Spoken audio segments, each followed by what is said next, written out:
Hello বন্ধুরা, কেমন আছো তোমরা সবাই? আশা করব তোমরা সবাই ভালো আছো এবং সুস্থ আছো। তোমাদের সবাইকে আমার চ্যানেলে অনেক অনেক ওয়েলকাম জানিয়ে আজকে নতুন একটা দিন শুরু হলো আর নতুন একটা সকালে নতুন একটা বেঙ্গলি ব্লগ ভিডিওর সাথে আমি আবার চলে এসেছি। আশা করব আজকের ভিডিওটা তোমাদের প্রত্যেকের ভালো লাগবে। ভিডিওটা ভালো লাগলে অবশ্যই ভিডিওতে লাইক সাবস্ক্রাইব করে আমার পাশে থেকো আর অনেক ভালোবাসা নিও। নতুন বন্ধু যারা আছো এখনও পর্যন্ত চ্যানেলটাকে সাবস্ক্রাইব করোনি, চ্যানেলটাকে সাবস্ক্রাইব করে আমার পাশে থেকো আর অনেক ভালোবাসা নিও। পুরনো বন্ধুদের অনেক অনেক অভিনন্দন জানিয়ে আজকে সকালবেলা দিনটা শুরু করলাম আর বড়দের প্রণাম জানাই, ছোটদের বুক ভরা ভালোবাসা দিয়ে আজকের ভিডিওটা শুরু করছি। প্রত্যেক দিনের মতন আজকেও সকালবেলা ঘুম থেকে উঠেছি আর আমার তো সকালবেলা তাড়াতাড়ি করে ঘুম থেকে ওঠা অভ্যেস আছে। তাই আমি সকালবেলা ঘুম থেকে উঠে আর ভিডিওটা শুরু করতে পারছি না, প্রচণ্ড গরম পড়ছে আজকে কয়েকদিন ধরে। যেহেতু আজকে 45 ডিগ্রি গরম পড়বে আর সকালবেলার থেকে ভীষণ গরম লাগছে। সকালবেলা তো উঠেই দেখছি কারেন্ট চলে গেছে আর কয়েকদিন ধরে কারেন্টের ভীষণ প্রবলেম করছে, তার জন্য আর সকালবেলা উঠে আর ভিডিওটা শুরু করতে পারছি না। ভিডিও করতে গেলে ভীষণ কষ্ট হচ্ছে, তার জন্য আমি ভাবলাম তাহলে কয়দিন ধরে একটুখানি বেলাতেই শুরু করি। সকালের কাজ বাজগুলো তোমাদের আর দেখাতে পারছি না এক্সট্রা করে, তার জন্য সকালবেলা উঠে সমস্ত কাজ সেরে নিলাম। কাজ সেরে আমি আবার বাজারে গেলাম। বাজার থেকে সেই রোদ মাথায় নিয়ে ছাতা নিয়ে গেছিলাম, ছাতাতেও মানাচ্ছে না। তা বাজার করে এনে তাড়াতাড়ি করে আমি এদিকে সবজিটা কাটবো বলে বসে পড়লাম। আর এদিকে আমি সবজিটা কেটে একদম গুছিয়ে রেখে আসলাম। গুছিয়ে রেখে আর জামা কাপড় কিছু ছিল, প্রত্যেক দিনই জামা কাপড় পরে যায়, তার জন্য আজকে আমি তাড়াতাড়ি করে জামা কাপড়গুলো তুলে নিয়ে এসেছি। এদিকে আমার জামা কাপড়গুলো ভাঁজ করা হয়ে গেছে আর বিছানাটাও পরিষ্কার করে নিই তাড়াতাড়ি করে। তো এদিকে বিছানাটা পরিষ্কার করে নিলাম তাড়াতাড়ি করে। আর কিছু জামা কাপড় ছিল, সব জামা কাপড় পাঁচিলের ওই পাশে পড়ে গেছিলো, তা পাঁচিলের ওই পাশ থেকে তুলে এনে আজকে সকালবেলা জামা কাপড়গুলো কেচে দিচ্ছি আবার নতুন করে।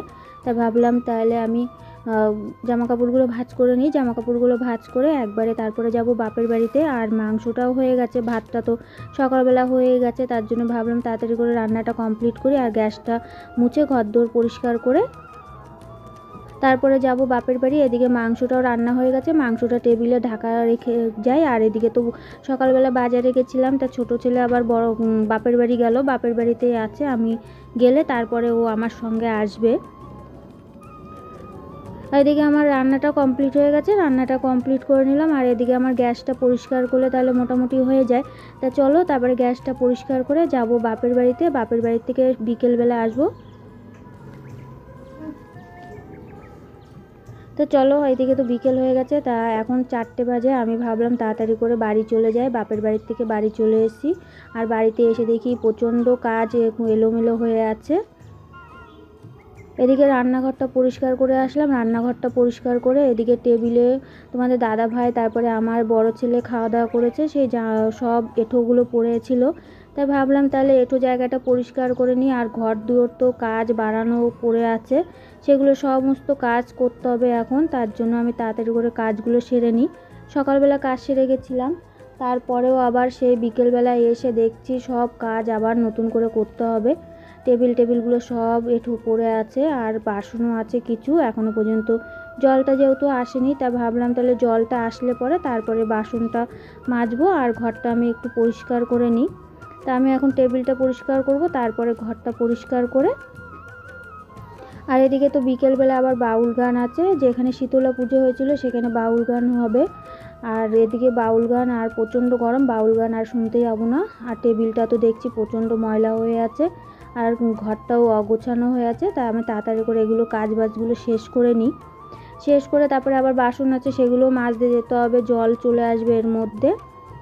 তা চলো, এদিকে তো আমার টেবিলটা মোছা হয়ে গেছে, পুরো টেবিলটা একদম অগোছানো ছিল, পুরো টেবিলটাই আবার নতুন করে গোছালাম।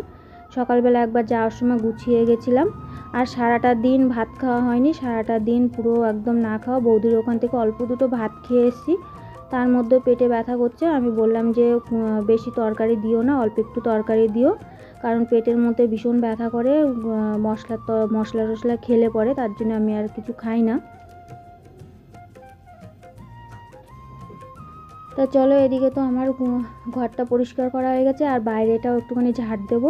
বাইরেটা তো রাস্তার সেই ধুলো বালি গাড়ি টাড়ি সারাটা দিন যেতেই থাকে, তার জন্য আর বারান্দাটাও সেই ময়লা হয়ে আছে, বারান্দাটায় সে পা দেওয়া যাচ্ছে না। তার জন্য ভাবলাম একবারে যখন চান করব তাহলে বাইরেটাও একটুখানি পরিষ্কার করে নিই। একবারে বাইরেটা পরিষ্কার করে ঝাড় দিয়ে আর জল আসলে পরে তারপরে বাসনটা বের করব।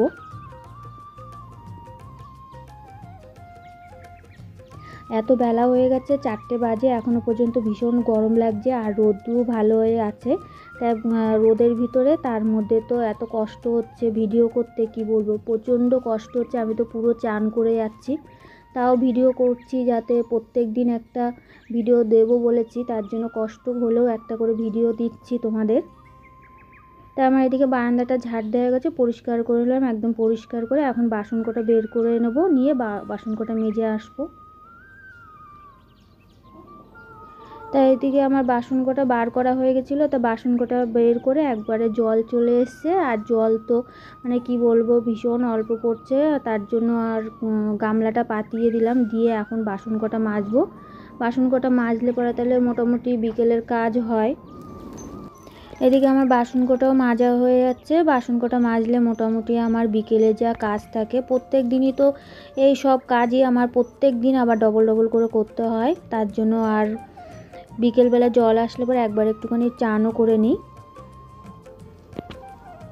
তা চলো, এদিকে তো আমি চান করে আসলাম, চান করে একটুখানি মাথাটা ঘষে নিলাম। আর মাথাটা তো সে কালকে মাথাটা ঘষলাম, তার মধ্যে মাথাটা আবার আঠা হয়ে গেছে, তাই ভাবলাম তাহলে সকালবেলা চান করেছি আর এখন একটু মাথাটা ঘষে চান করে নিই তাহলে। আর এদিকে বিকেল সন্ধেও হতে যাচ্ছে, আর সকাল থেকে এখনও পর্যন্ত খাওয়া হয়নি, প্রচণ্ড খিদে পেয়ে গেছে। দুপুরবেলা বৌদির ওখান থেকে এক গাল ভাত খেয়ে এসেছিলাম, আর এখন জল টেনে নিয়ে জল আনতে যাবো, জল এনে তারপরে দুটো ভাত খাবো আমি।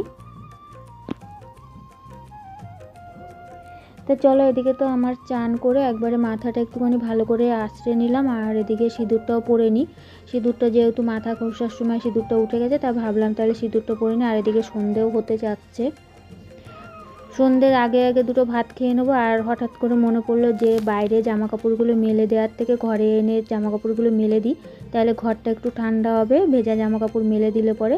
তার জন্য ঘরেই মেলে দিচ্ছি। আর এদিকে তো ছেলে বেরোবে বলে তার জন্য আমি জলটা নিয়ে আসি। তা চলো, এদিকে তো আমি জল আনতে গেছিলাম, জলটা নিয়ে আসলাম। এর মধ্যে সন্ধে হতে যাচ্ছে বলে তার জন্য পাশের বাড়ি কাকি বললো যে জল আনতে যাবে, তা আমি বললাম তাহলে আমিও যাব জল আনতে। তা জলটা আনতে গেছিলাম, তা জলটা এনে ফ্রিজে রেখে দিই। আর অনেকগুলো বোতল ফাঁকা ছিল, তার জন্য ভাবলাম যে জলটা এনে তারপরে ফ্রিজে না রাখলে আবার ছেলে দুটো আবার একটু ঠান্ডা জল খেতে পারবে না, তার জন্য আমি জলটা নিয়ে এসেছি। আর এখন আমার প্রচুর খিদে পেয়ে গেছে, তা ভাবলাম যে সন্ধ্যের আগে আগে দুটো ভাত খেয়ে নেব, তার জন্য জলটা ফ্রিজে রেখে দিই, রেখে তারপরে দুটো ভাত খাবো আমি। আর এদিকে আমার সন্ধ্যের সময় যেহেতু সন্ধ্যাবাতি দিতে হবে, আর এদিকে সমস্ত কাজ করতে করতে অনেকটাই লেট হয়ে গেল আমার। তা চলো আগে তাড়াতাড়ি দুটো ভাত খেয়ে নিই আমি। তো চলো, এদিকে তো আমি ভাত খাবো বলে চাটনি দিয়ে ভাত খাবো। আমি তো সকালবেলা ভাবলাম যে দুপুরবেলা কিচ্ছু খাবো না, মাংস রান্না করেছি আর চাটনি করেছি, শুধু চাটনি দিয়ে ভাত খাবো। কিন্তু আমি যেহেতু বাড়ি ছিলাম না, বাপের বাড়ি ছিলাম, তার জন্য আর দুপুরবেলা খাওয়া হয়নি চাটনি দিয়ে। তা এখন আমি ভাতটা বের করে নিলাম, বের করে এখন দুটো চাটনি দিয়ে ভাত খাবো। আর এদিকে সত্যি কথা বলতে ভীষণ খিদে পেয়ে গেছে আমার, তাই আমি ভাবলাম তাড়াতাড়ি করে দুটো ভাত খেয়ে নিই। আর এদিকে ছোটো ছেলে খেলতে গেছিলো, ছোটো ছেলে খেলে টেলে আসলো। সন্ধ্যের সময় তো ভাত খাওয়া যাবে না, তার জন্য আমি এখনই দুটো ভাত খেয়ে নিই, সন্ধে হয়ে গেলে আর ভাত খাবো না, একটুখানি বসবো এখন। আর এর মধ্যে কি বলো তো, পাখা বন্ধ করে যখন ভয়েস দিই তখন ভীষণ কষ্ট হয়, তার জন্য তার মধ্যে আমাদের এই সামনের রাস্তা দিয়ে এত পরিমাণে গাড়ি যায়, ভয়েস দেওয়ার সময় প্রচণ্ড অসুবিধা হয়, তার জন্য একটুখানি তাড়াতাড়ি করে ভিডিওটা করি। আজকে আমার দেরি হয়ে গেছে, অনেকটাই দেরি হয়ে গেছে, এখন প্রায় 5:45 বাজতে যাচ্ছে। তা চলো, ভিডিওটা আর বেশি বড় করব না, ভিডিওটা এই পর্যন্তই করলাম। নেক্সট ভিডিওর সাথে দেখা হবে, ততক্ষণ ভালো থেকো, সুস্থ।